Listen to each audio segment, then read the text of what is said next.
Ok, donc j'ai terminé le livre de Jean dans ma lecture de la Bible de la fin vers le début. Et le livre qui se trouve avant celui de Jean, vers la fin de la Bible, est l'Évangile selon Luc. Je lis donc. Chapitre 1er.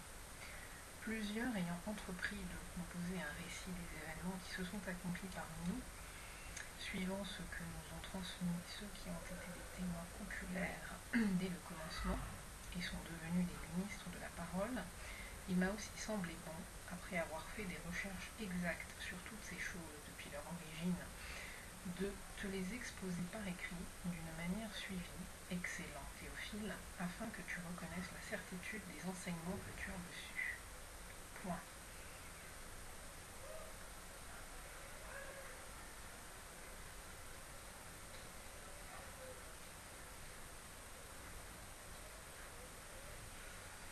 Du temps d'Hérode, roi de Judée, il y avait un sacrificateur nommé Zacharie de la classe d'Abia. Sa femme était d'entre les filles d'Aaron et s'appelait Élisabeth. Tous deux étaient justes devant Dieu, observant d'une manière irréprochable tous les commandements et toutes les ordonnances du Seigneur. Ils n'avaient point d'enfant parce qu'Élisabeth était stérile, et ils étaient l'un et l'autre avancés en âge. Or, pendant qu'il s'acquittait de ses fonctions devant Dieu, selon le tour de sa classe, il fut appelé par le sort, d'après la règle du sacerdoce, à entrer dans le temple du Seigneur pour offrir le parfum. Donc je reprends parce que là j'ai pas compris ce que j'allais dire.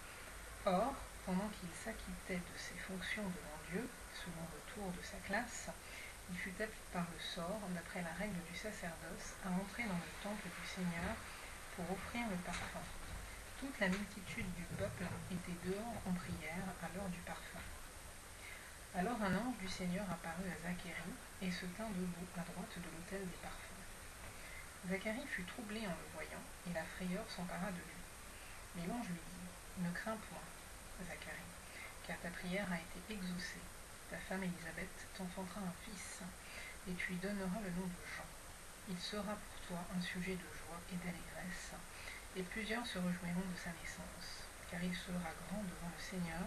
Il ne boira ni vin, ni liqueur enivrante, et il sera rempli de l'Esprit Saint dès le sein de sa mère. Il ramènera plusieurs des fils d'Israël au Seigneur, leur Dieu. Il marchera devant Dieu avec l'esprit et la puissance d'Élie, pour ramener les cœurs des pères vers les enfants et les rebelles à la sagesse des justes, afin de préparer au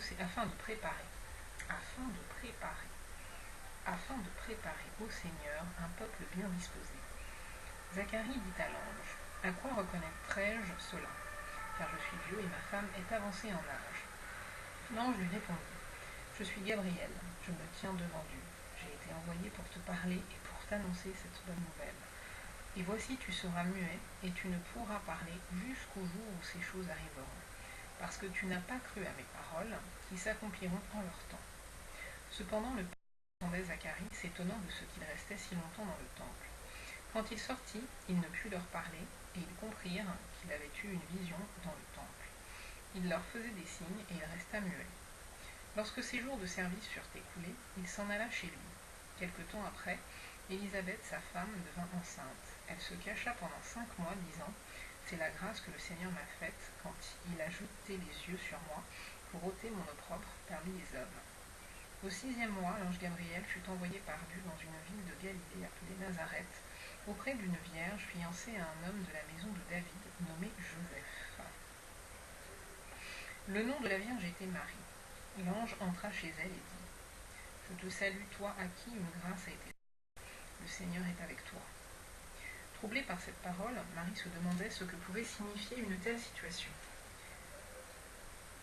L'ange lui dit : Ne crains point, Marie, car tu as trouvé grâce devant Dieu. Et voici, tu deviendras enceinte, et tu enfanteras un fils, et tu lui donneras le nom de Jésus. Il sera grand, et sera appelé fils du Très-Haut. Et le Seigneur Dieu lui donnera le trône de David, son père.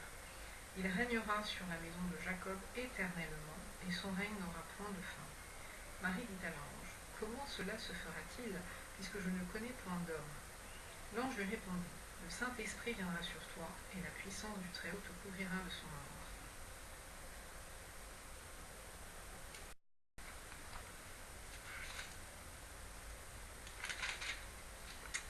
toi, le saint enfant qui naîtra de toi sera appelé fils de Dieu. Voici Élisabeth, ta parente, a conçu elle aussi un fils en sa vieillesse, et celle qui était appelée stérile est dans son 6e mois, car rien n'est impossible à Dieu. Là, je souligne. Marie dit, je suis la servante du Seigneur, qu'il me soit fait selon ta parole, et l'ange la quitta. Dans ce même temps, Marie se leva et s'en alla en hâte vers les montagnes dans une ville de Juda. Elle entra dans la maison de Zacharie et salua Élisabeth. Dès qu'Élisabeth entendit la salutation de Marie, son enfant tressaillit dans son sein, et elle fut remplie du Saint-Esprit.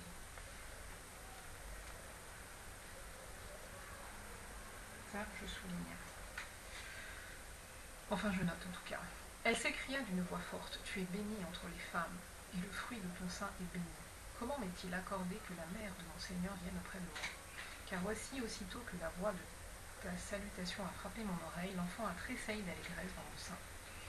Heureuse celle qui a cru, parce que les choses qui lui ont été dites de la part du Seigneur auront leur accomplissement.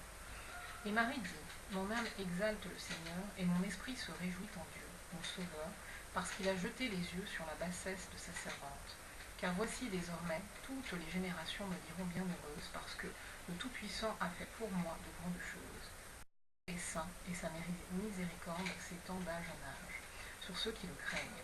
Il a déployé la force de son bras, il a dispersé ceux qui avaient dans le cœur des pensées orgueilleuses. Il a renversé les puissants de leur trône, et il a élevé les humbles. Il a rassasié de bien les affamés, et il a renvoyé les riches avides. Il a secouru Israël, son serviteur, et il s'est souvenu de sa miséricorde, comme il l'avait dit à nos pères, envers Abraham et sa postérité pour toujours. Alors, je souligne quelques trucs là-dedans quand même. Alors, son nom est saint, et sa miséricorde s'étend d'âge en âge sur le craigne. Ok, il a renversé les puissants de leur trône, et il a élevé les humbles. Il a rassasié de bien les affamés, et il a renvoyé les vides, et il a renvoyé les riches avides. Et il a renvoyé les riches avides. Marie demeura avec Élisabeth environ 3 mois, puis elle retourna chez elle. Le temps où Élisabeth devait accoucher arriva. Le temps où Élisabeth devait accoucher arriva, et elle enfanta un fils. Ses voisins et ses parents, le Seigneur avait fait éclater envers elle sa miséricorde, et ils se réjouirent avec elle. Le 8e jour, ils vinrent pour circoncire l'enfant, et ils l'appelaient Zacharie, du nom de son père. Mais sa mère prit la parole et dit, non, il sera appelé Jean. Ils lui dirent, il n'y a dans ta parenté personne qui soit appelé de ce nom. Et ils firent des signes à son père pour savoir comment il voulait qu'on l'appelât. Zacharie demanda des tablettes et il écrivit, Jean est son nom. Et tous furent dans l'étonnement. Au même instant, sa bouche s'ouvrit, sa langue se délia, et il parlait, bénissant Dieu. La crainte s'empara de tous les habitants d'alentour, et dans toutes les montagnes de la Judée, on s'entretenait de toutes ces choses. Tous ceux qui les apprirent les gardèrent dans leur cœur en disant, que sera donc cet enfant? Et la main du Seigneur était avec lui. Zacharie, son père, fut rempli du Saint-Esprit, et il prophétisa en ces mots. Béni soit le Seigneur, le Dieu d'Israël, de ce qu'il a visité et racheté son peuple, et nous a suscité un puissant sauveur dans la maison de David, son serviteur, comme il l'avait annoncé par la bouche de ses saints prophètes des temps anciens. Un sauveur qui nous délivre de nos ennemis et de la main de tous ceux qui nous haïssent. C'est ainsi qu'il manifeste sa miséricorde envers nos pères et se souvient de sa sainte alliance selon le serment par lequel il avait juré à Abraham notre père de nous permettre, après que nous serions délivrés de la main de nos ennemis, de le servir sans crainte en marchant devant lui dans la sainteté et dans la justice tous les jours de notre vie. Et toi, petit enfant, tu seras appelé prophète du Très-Haut, car tu marcheras devant la face du Seigneur pour préparer ses voies, afin de donner à son peuple la connaissance du salut par le pardon de ses péchés, grâce aux entrailles de la miséricorde de notre Dieu, en vertu de laquelle le soleil levant nous a visités d'en haut pour éclairer ceux qui sont assis dans les ténèbres et dans l'ombre de la mort, pour diriger nos pas dans le chemin de la paix. Or, l'enfant qui croissait et se fortifiait en esprit, et il demeura dans les déserts jusqu'au jour où il se présenta devant Israël. Alors, chapitre 2. En ces temps-là, parut un édit de César Auguste ordonnant un recensement de toute la terre. Ce premier recensement eut lieu pendant que Quirinius était gouverneur de Syrie. Tous allaient se faire inscrire, chacun dans sa ville. Joseph aussi monta de la Galilée, de la ville de Nazareth, pour se rendre en Judée, dans la ville de David, appelée Bethléem, parce qu'il était de la maison de la famille de David, afin de se faire inscrire avec Marie, sa fiancée, qui était enceinte. Pendant qu'ils étaient là, le temps où Marie devait accoucher arriva, et elle enfanta son fils premier-né. Elle l'emmaillota et le coucha dans une crèche, parce qu'il n'y avait pas de place pour eux dans l'hôtellerie. Il y avait dans cette même contrée des bergers qui passaient dans les champs les veilles de la nuit pour garder leurs troupeaux. Un ange du Seigneur leur apparut, et la gloire du Seigneur resplendit autour d'eux. Ils furent saisis d'une grande frayeur, mais l'ange leur dit : « Ne craignez point, car je vous annonce une bonne nouvelle qui sera pour tout le peuple le sujet d'une grande joie. C'est aujourd'hui dans la ville de David, il vous est né un sauveur qui est le Christ, le Seigneur. Et voici, à quel signe vous le reconnaîtrez. Vous trouverez un enfant emmailloté et couché dans une crèche. » Et soudain, il se joignit à l'ange une multitude de l'armée céleste, louant Dieu et disant : « Gloire à Dieu, dans les lieux très hauts, paix sur la terre et bienveillance envers les hommes. » Lorsque les anges les eurent quittés pour retourner au ciel, les bergers se dirent les uns aux autres : « Allons jusqu'à Bethléem et voyons ce qui est arrivé. Le Seigneur nous a fait connaître. » Ils y allèrent en hâte, et ils trouvèrent Marie et Joseph et le petit enfant couché dans la crèche. Après l'avoir vu, ils racontèrent ce qui leur avait été dit au sujet de ce petit enfant. Tous ceux qui les entendirent furent dans l'étonnement de ce que leur disaient les bergers. Marie gardait toutes ces choses et les repassait dans son cœur. Et les bergers s'en retournèrent, glorifiant et louant Dieu pour tout ce qu'ils avaient entendu et vu, et qui était conforme à ce qui leur avait été annoncé. Le 8e jour, auquel l'enfant devait être circoncis, étant arrivé, on lui donna le nom de Jésus, nom qu'avait indiqué l'ange avant qu'il fût conçu dans le sein de sa mère. Quand les jours de leur purification furent accomplis, selon la loi de Moïse, Joseph et Marie le portèrent à Jérusalem pour le présenter au Seigneur, suivant ce qui est écrit dans la loi du Seigneur. Tout mâle premier-né sera consacré au Seigneur, et pour offrir en sacrifice 2 tourterelles ou 2 jeunes pigeons, comme cela est prescrit dans la loi du Seigneur. Tout mâle premier-né sera consacré au Seigneur, et pour offrir en sacrifice 2 tourterelles ou 2 jeunes pigeons, comme cela est prescrit dans la loi du Seigneur. Oui, enfin, en même temps, ah oui, Jésus n'est pas encore né. Okay. Et voici, oui, je dis ça parce que théoriquement, à partir de la naissance de Jésus, il n'y a plus nécessité de sacrifice. Nous sommes passés sous la grâce, nous ne sommes plus sous la loi. Bien. Et voici, il y avait à Jérusalem un homme appelé Siméon. Cet homme était juste et pieux. Il attendait la consolation d'Israël, et l'Esprit Saint était sur lui. Il avait été divinement averti par le Saint-Esprit qu'il ne mourrait point avant d'avoir vu le Christ du Seigneur. Il vint au temple, poussé par l'Esprit. Et comme les parents apportaient le petit enfant, Jésus, pour accomplir à son égard ce qu'ordonnait la loi, il le reçut dans ses bras, bénit Dieu et dit : « Maintenant, Seigneur, tu laisses ton serviteur s'en aller en paix, selon ta parole. Car mes yeux ont vu ton salut, salut que tu as préparé devant tous les peuples, lumière pour éclairer les nations et gloire d'Israël, ton peuple. » Joseph et sa mère étaient confirmation des choses qu'on disait de lui.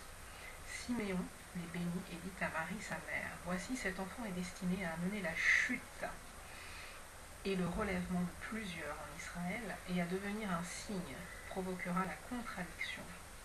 Et à toi-même une épée te transpercera l'âme, afin que les pensées de beaucoup de cœurs soient dévoilées. »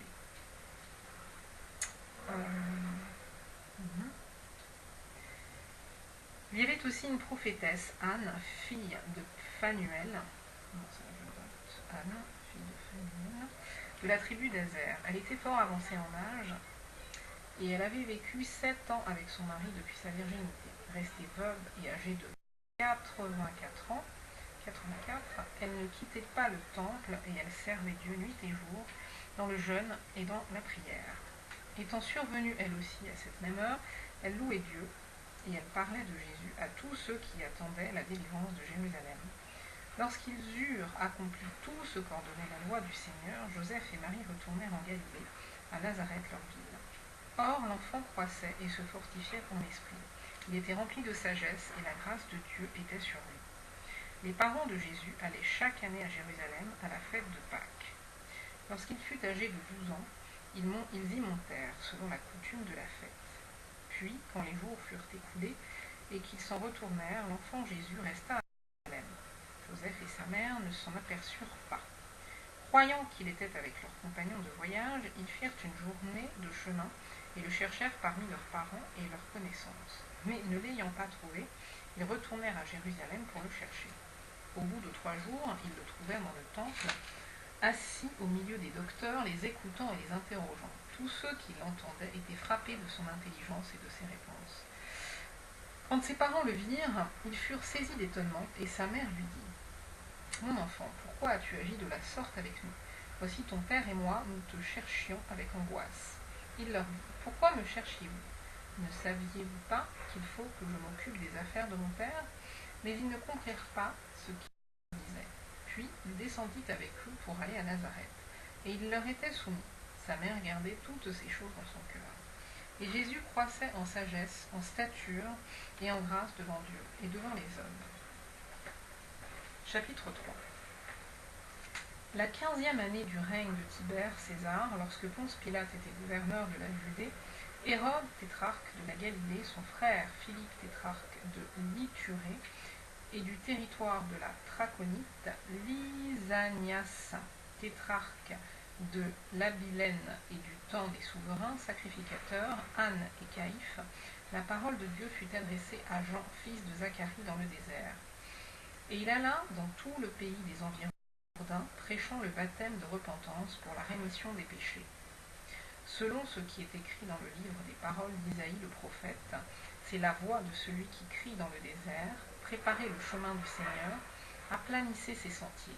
Toute vallée sera comblée, toute montagne et toute colline seront abaissées. Ce qui est tortueux sera redressé, et les chemins raboteux seront aplanis. Et toute chair verra le salut de Dieu.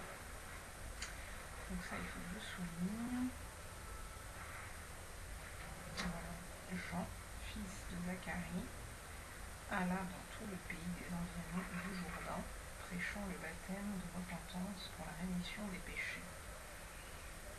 Ok. Donc je reprends.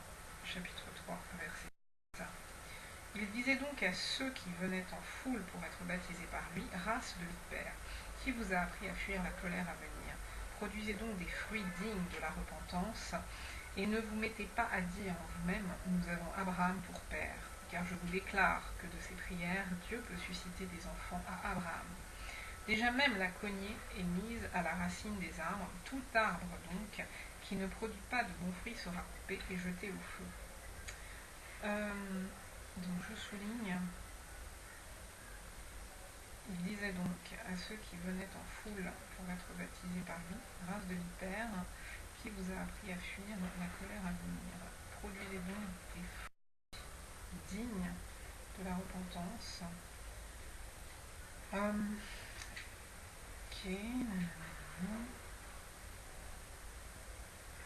Tout arbre qui ne produit pas de bons fruits sera coupé et jeté au feu. Je reprends la suite au verset 10 du chapitre 3. La foule l'interrogeait disant : que devons-nous donc faire ? Il leur répondit : que celui qui a 2 tuniques partage avec celui qui n'en a point, et que celui qui a de quoi manger agisse de même. Il vint aussi des publicains pour être baptisés, et ils lui dirent : Maître, que devons-nous faire ? Il leur répondit : n'exigez rien au-delà de ce qui vous a été ordonné. Les soldats aussi lui demandèrent : et nous, que devons-nous faire ? Il répondit : ne commettez ni extorsion ni fraude envers personne, et contentez-vous de votre solde. Comme le peuple était dans l'attente, et que tous se demandaient en eux-mêmes si Jean n'était pas le Christ, il leur dit à tous : moi je vous baptise d'eau, mais il vient, donc ça faut que je souligne, je vous baptise d'eau, mais il vient celui qui est plus puissant que moi, et je ne suis pas digne de délier la courroie de ses souliers. Lui, il vous baptisera du Saint-Esprit et de feu. Il a son vanne à la main, il nettoiera son aire, et il amassera le blé dans son grenier, mais il brûlera la paille dans un feu qui ne s'éteint point. C'est ainsi que Jean annonçait la bonne nouvelle au peuple, en lui adressant encore beaucoup d'autres exhortations.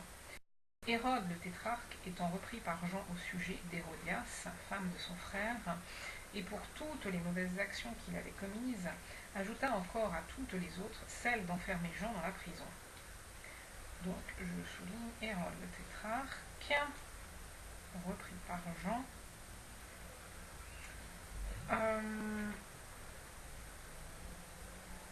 Oui, ils enferment Jean dans la prison. Ok, je n'ai pas tout souligné.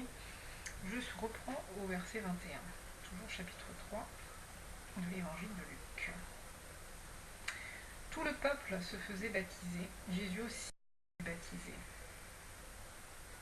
Et pendant qu'il priait, le ciel s'ouvrit, et le Saint-Esprit descendit sur lui sous une forme corporelle, comme une colombe. Et une voix fit entendre du ciel ces paroles.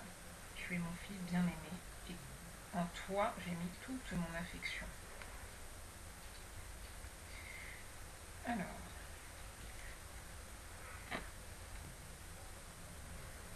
ok. Jésus avait environ 30 ans lorsqu'il commença son ministère.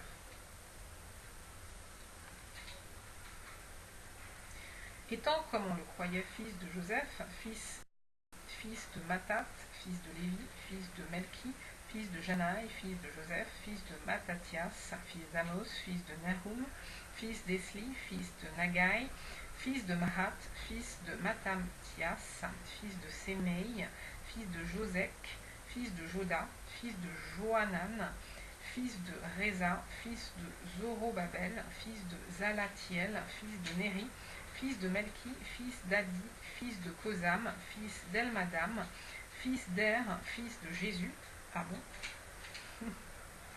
fils d'Eliezer, fils de Jorim, fils de Mattat, fils de Lévi, fils de Siméon, fils de Judas, fils de Joseph, encore une fois donc, ça c'est mon qui rajoute, fils de Jonam, fils d'Eliakim, fils de Méléa, fils de Ména, fils de Mattata, fils de Nathan, fils de David, d'Isaïe, fils de Joobed, fils de Boz, fils de Salomon, fils de Naasson, fils d'Aminadab, fils d'Admin, fils d'Arni, fils d'Esrom, fils de Phares, fils de Judas, fils de Jacob, fils d'Isaac, fils d'Abraham, fils de Tara, fils de Nakor, fils de Sérouk, fils de Rago, fils de Phalek, fils d'Héber, fils de Salah, fils de Caïnam, fils d'Arphaxad,